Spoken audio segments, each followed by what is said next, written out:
اعوذ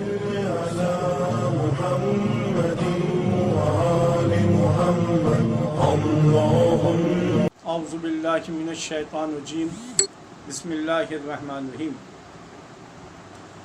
عزیزان گرامی، کتاب گناہان کبیرہ میں امام جعفر صادق علیہ السلام کی روایت موجود ہے کہ امام فرماتے ہیں کہ ہماری شفاعت انہیں نصیب نہیں ہوگی جو نماز کو سبق سمجھتے ہیں، جو نماز کو اہمیت نہیں دیتے ہیں، سبق سمجھتے ہیں۔ امام فرماتے ہیں کہ ان لوگوں کو ہماری شفاعت نصیب نہیں ہوگی۔ اب بہت سارے لوگ نماز ادا کرتے ہیں، یہ جو نماز ادا کی جاتی ہے، جو بھی نماز کو ادا کر رہا ہے، اور بہت سارے لوگ ایسے ہیں کہ وقت میں نماز کو ادا کر رہے ہیں، آیا وہ سبق کے زمرے میں آئیں گے یا نہیں؟ آیا انہیں ہم کہہ سکتے ہیں؟ ہم آج کی تھوڑی تفصیل بیان کریں گے۔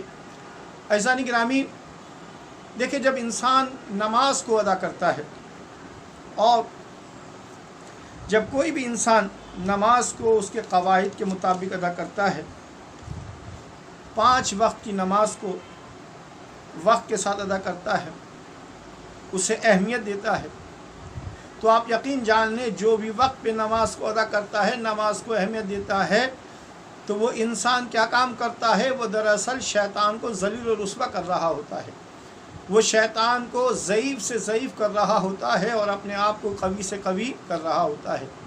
یعنی میری وقت پہ نماز کو ادا کرنا، نماز کو اہمیت دینا، یہ کیا ہوگا؟ اس سے یہ ہوگا کہ شیطان ضعیف سے ضعیف ہو جائے گا اور انسان قوی سے قوی تر ہو جائے گا، نماز پڑھنے والا قوی سے قوی تر ہو جائے گا۔ اور اگر ایسا نہ ہوا کہ انسان نے نماز کو وقت پہ ادا نہ کیا، تو پھر اس کیا ہوگا؟ پھر نتیجہ الٹ ہو جائے گا۔ یہی وجہ ہے کہ شیطان حاوی ہو جاتا ہے اس انسان پر جو نماز کو اہمیت نہیں دیا کرتا۔ اسی لیے ائمہ ہدیٰ نے تاکید کی ہے بار بار نماز کے لیے۔ تو عزیزان گرامی، جب شیطان انسان پہ حاوی ہو جاتا ہے تو پھر کیا کام کرتا ہے؟ شیطان انسان کو بڑے بڑے گناہوں میں مبتلا کر دیتا ہے۔ بڑے بڑے گناہ اس انسان سے صادر ہوتے ہیں کہ جو نماز کو سبق سمجھتا ہے، نماز کو اہمیت نہیں دیتا۔ آپ کے اور میرے 5ویں امام محمد باقر علیہ السلام فرماتے ہیں، جو کوئی نماز واجب کو وقت پر پڑھے گا، اگر وہ اس کی اہمیت کو سمجھتا ہو، یعنی وقت پہ پڑھتا ہو اور اس نماز کی اہمیت کو سمجھتا ہو کہ اس کی اہمیت کیا ہے، اور کسی چیز کو اس پہ مقدم نہ کرے، یعنی نماز کے اوپر کسی اور شے کو مقدم نہ کرے، یہ نہ کہے کہ ابھی مجھے فلاں کام کرنا ہے، فلاں کام کرنا ہے، بعد میں مجھے نماز ادا کرنی، نہیں، سارے کام کو چھوڑ دے، اول وقت میں نماز کو ادا کرنا ہے، تو خدا بند عالم اس کے لیے عذاب سے نجات لکھ دیتا ہے۔ یعنی ایسا شخص جو نماز کو مقدم کرتا ہے اور باقی چیزوں کو چھوڑ دیتا ہے، اول وقت میں نماز کو ادا کرتا ہے، تو پروردگار کیا کام کرتا ہے؟ عذاب سے، یعنی جو عذاب نامہ ہوتا ہے اسے ختم کر دیتا ہے، اسے نجات لکھ دیتا ہے کہ اسے عذاب سے نجات ہے۔ اور اگر جو کوئی وقت گزرنے کے بعد نماز کو ادا کرے، نماز پڑھ رہا ہے لیکن وقت گزرنے کے بعد نماز کو ادا کر رہا ہے، تو اس کے بارے میں کیا ہے؟ اور کیا کر رہا ہے؟ امور دنیا کو اہمیت دے رہا ہے، نماز کو اہمیت نہیں دے رہا، بس دوسرے کاموں کو، مجھے فلاں کام کرنا ہے، فلاں کام کرنا ہے، پہلے وہ کام کر لوں، اس کے بعد میں نماز کو ادا کروں گا۔ تو اس کے بارے میں امام فرماتے ہیں، تو جو دنیاوی کاموں کو نماز پہ مقدم سمجھے، تو اس کا فیصلہ خدا کے ہاتھ میں ہے، چاہے تو اسے بخش دے اور چاہے تو اسے عذاب دے، یہ اللہ کے ہاتھ میں ہے۔ لیکن جو انسان نماز کو اہمیت نہیں دیتا، تاریخ یہ بتاتی ہے کہ وہ انسان، اس پر اللہ کے عذاب نازل ہوتے ہیں۔ اچھا، نماز کو جیسے امام نے فرمایا جو سبق سمجھتا ہے اسے ہماری شفاعت نصیب نہیں ہوگی، تو آیا جو انسان وقت پہ نماز کو ادا کر رہا ہے، ہم اسے کہیں گے نماز کو اہمیت دے رہا ہے، یہ سبق نہیں سمجھ رہا؟ نہیں عزیزان گرامی، نماز پڑھنے کے لیے شرائط ہے، پہلے ان شرائط کو پورا کیا جائے، بعد میں نماز کو ادا کیا جائے۔ اگر کوئی انسان نماز کی شرائط کو ادا نہیں کر رہا ہے، اگرچہ وقت پہ نماز کو ادا کر رہا ہے، تو اس کا مطلب یہ ہے کہ نماز کو اہمیت نہیں دے رہا۔